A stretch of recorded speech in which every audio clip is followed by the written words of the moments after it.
Hello friends आपण मानक आ गोटे नुआ वीडियो स्वागत। ए वीडियो में कौन बताबी आपण माने जोडे थंबनेल देखि जानि पारथिबे। ठीक अछि तो आपण मानक को जोडे आमे प्रोवाइड करिबो जो प्रोडक्टटा और जो प्रोडक्टटा एनी टाइम ट्रेंडिंग रे थाइ ई कॉमर्स बिजनेस पई सेटा ही आमे प्रोवाइड करिबो। को प्रोडक्ट केते रे पाइबे केमिति कोन पाइबे सब किछि डिटेल्स रे कहबी आ केमिति जोडे विदाउट जीएसटी आपण माने बिना जीएसटी सेल करिबे सब किछि डिटेल्स रे कहबी। ठीक अछि वीडियो आरंभ करबा आगु जदि आपण माने हम चैनल नुआ के आछथि चैनल को सब्सक्राइब कर दियंतु आ वीडियो टिके भल लागे ता लाइक कर दियंतु आ ए होछि मोर इंस्टाग्राम आईडी जाई कि फॉलो कर दियंतु। सो चलंतु वीडियो टिकु आरंभ करबा। तो देखंतु फ्रेंड्स जोटा कि आपण को प्रोडक्ट सेल करिवे आ जोटा कि मु एबे काई कोछि कि बिना जीएसटी सेल करिवे सब किछि डिटेल्स रे कोछि देखंतु। जोटा कि आपण माने को जोटी home made kitchen product sell करिवार अछि जोटा कि से सब दिन जोटा कि ट्रेंडिंग प्रोडक्ट रही होम मेड किचन। तो आपण जदि न्यू सेलर ताहले मो हिसाब रे ए कैटलॉग को आपण माने फास्ट ध्यान देबा कथा हला। तो जोड़े कि आप कैटलॉग चूज कले होममेड किचन आपन जी इंडिया मार्ट रे सर्च करेंगे होममेड किचन से सेलर सहित कथा है सेलर कहब कि भाई गोटे कैटलॉग को आपको 150 ରୁ 200 पीस ना पड़ो जब गोटे कैटलॉग को 200 ରୁ 150 ରୁ 200 पीस आणुच आपको कौ कम लगे से किसी कम लगे ना है जोटा कि आप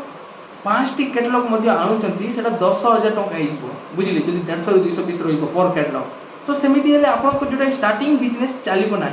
जोटा कि एते कैटलॉग रे काम दबा नहीं सेटा आ आपन को एते इन्वेंटरी दरकार भी नथिला सेतरे। तो एबे जोटा कि आपन मा जोडो ए प्रॉब्लम ता मु सॉल्व कर देछि एबे आपन माने हमको डायरेक्ट कांटेक्ट कर पारिबे होम एंड किचन प्रोडक्ट में हला जोटा कि 6500 टका रहछि आ फ्री शिपिंग ऑल इंडिया हला आ सेटारे जोटा कि आपन को 28 टी कैटलॉग रहिबो आ 150 ରୁ 200 प्रोडक्ट रहिबो गोटे गोटे कैटलॉग रो 6 पीस 7 पीस रहिबो हला जोटा कि आपन को स्टार्टिंग रे सेते ही दरकार बुझले जोटा कि आम गोटे मिनिमम बजेट नहीं करूँ जदि आपण मैंने चाहते आपण को ई कॉमर्स बिजनेस स्टार्ट करने चाहते है तो आपण मैंने जो अच्छी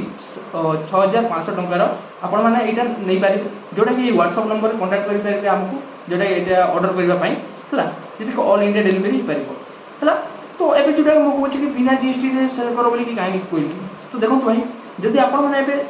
मालटा ने जोटा 4,500 टका पड़ा आपन को जोटा मिलगला मालटा जोटा कि आपन को 28टा कैटलॉग आ 150 ରୁ 200 प्रोडक्ट मिल जिवो मिलला परे आपन को जदि लिस्टिंग आसु नथिबा जदि आपन जीएसटी कर दैछंती ताहले आपन को जोटा कि बहुत प्रॉब्लम फेस करबा पड़िबो हेले एबे जीएसटी नाही जदि आपन माने जो आईडी रे करूचंती जोटा पैन कार्ड थ्रू हे जाय जीएसटी नंबर टे सेटा करूचंती जोटा 2 मिनिट रे जिवो आपन जदि माल ऑर्डर करबे हम निजे सेटा कर दे कि आपन को दे देबो बुझली तो सेटा दे देबे सेटा लॉगिन कर देबे आपन को सेलर अकाउंट टा क्रिएट हे जिवो जोटा कि आम निजे सेलर अकाउंट क्रिएट करदेबू विदाउट जीएसटी वाला है। तो सेटारे कौन हम कि आपण मैंने आम वीडियो देखिकी सेटारे प्रोडक्ट लिस्टिंग करवा शिखिबे बुझले प्रोडक्ट लिस्टिंग करवा शिखला जब ऑर्डर आसला आपण मैंने जोटा कि पैकिंग करेंगे पैकिंग कलापर केमी लेवल्स को आम जोटा कि सबमिट करूँ जो स्कैन करूँ केमी सब किसी आप डिटेल्स शिखिजे और किसी भी प्रोब्लेम है आप व्हाट्सएप नंबर मेसेज करेंगे है। तो आपण मानको एटा जो शिखापी विदाउट जीएसटी करने पड़ो जब जीएसटी करके आप जानी ना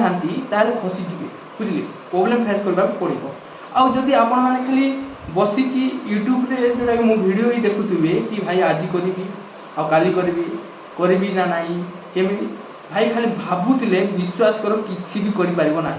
किसीटा भी एक्शन ना पड़ो आउ यहाँ जोटा कि आम बजेट फ्रेंडली करूँ 6,500 टकर आपने जेकोसी प्रोडक्ट देखूँ जोटा कि केते पीस आसीबो मिनिमम 50 पीस ରୁ 40 पीस आसीबो जेकोसी प्रोडक्ट जदि आपण माने क्लोथिंग रे जाउछंती कि ए प्रकार प्रोडक्ट रे जाउछंती किंतु आमे जोटा कि 28 टी कैटलॉग नेछु हला आ जोटा कि 150 ରୁ 200 प्रोडक्ट रहउची क्वांटिटी रहउची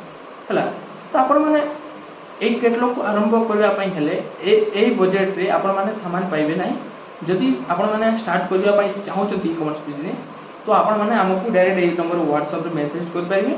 है आपको जोटा कि आम हेल्प करूँ जोटा कि अकाउंट क्रिएट करेंगे आउ लिस्टिंग केमी कर सब किसी डिटेल्स बताइए